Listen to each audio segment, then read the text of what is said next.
of the Council on Foreign Relations. This is the symbol. It is on every issue of Foreign Affairs magazine that you can get at bookstores, or journal, I should say, which is their official publication. Notice, it is a naked man riding a very rampant white horse. He is giving a strange sign with his hand, his right hand, toward the sky or toward the heavens. The background around him is a circle indicating eternity of blackness or darkness. He has the word in Latin below him, ubique. The V is actually a U in the old Latin or Roman form. Ubique. It means everywhere.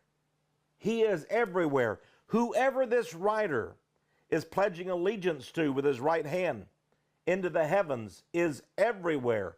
Is it God? It is not, for the Council on Foreign Relations, headquartered in New York, definitely do not worship God. And certainly the man would not be naked and wild aboard the riding the white horse of Revelation 6, who comes to bring mayhem, bloodshed, destruction, demons, and hell. But what do we have here? The darkness and the sign. It's interesting that in the Masonic Lodge, they have what they call the sign of admiration. And I believe that's what this writer is given. The sign of admiration to the prince of the power of the air. That's what Satan is.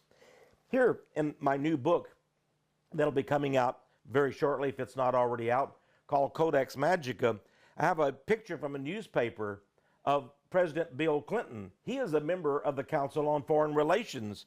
Here he is at a museum down in Florida, a museum of the memorabilia of Harry S. Truman, former president. Harry S. Truman was a 33rd degree Mason and was very active in the C.F.R. activities since they were founded in America in 1921. And here we have Bill Clinton giving the sign of admiration of the Masonic Lodge, that he is admiring not only Harry Truman, but he is saying, you and I both represent the prince of the power of the air. Napoleon, of course. This is also from my book, Codex Magica, one of the photo illustrations in it. Notice here is Napoleon, the great emperor who wanted to be ruler of the world. And here he is riding his white horse. And what is he doing but giving the sign of admiration of the Masonic Lodge, because in fact he was a Mason. And notice behind him, this was when Napoleon and his armies conquered Egypt. The center of activities, the progenitor of the Babylonian false religion. And here he is giving allegiance to Satan, who is the author of the great Egyptian religions.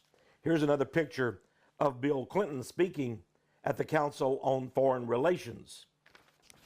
George Herbert Walker Bush meeting with Mikhail Gorbachev.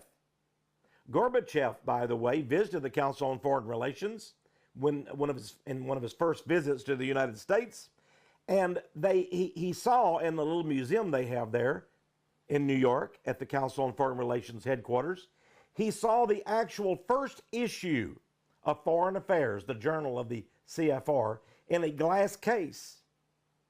And the curator of the C.F.R. museum showed this first issue, the first edition of the C.F.R. journal. And he told Gorbachev, look at the notations in the margins of the pages. Do you know who that is? That is Vladimir Lenin.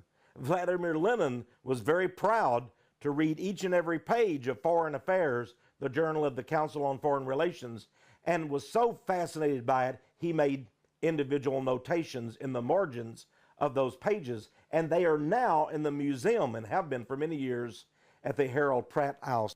If you want to know some of the elite of the Council on Foreign Relations, you can go back to this old magazine article from the New American Magazine. Talked about designer wars by the C.F.R. Oh, they're responsible for all the wars since World War I. Here we see McNamara, a member of the C.F.R., and Dick Cheney, now our vice president, also a member of the Council on Foreign Relations. I pulled out of my files an old yearbook of the Council on Foreign Relations. This goes back to 1990. Thought it'd be interesting to you. On the back and front covers of this yearbook of the Council on Foreign Relations, published by them, it has many of the dignitaries that had spoken before their august group there in New York. And there were two people, when I got this in 1990, there were two people that I barely knew. You may find their faces quite interesting. One is this man right here, Boris Yeltsin. He was introduced by David Rockefeller to the C.F.R. clan, even though at the time, few people knew about him. He had not even become president of Russia. Only 2 short years later, he became such.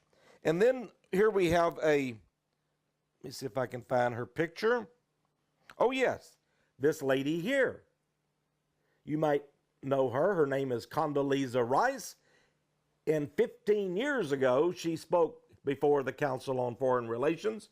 In fact, here is a picture of Condoleezza Rice looking very pretty and very young.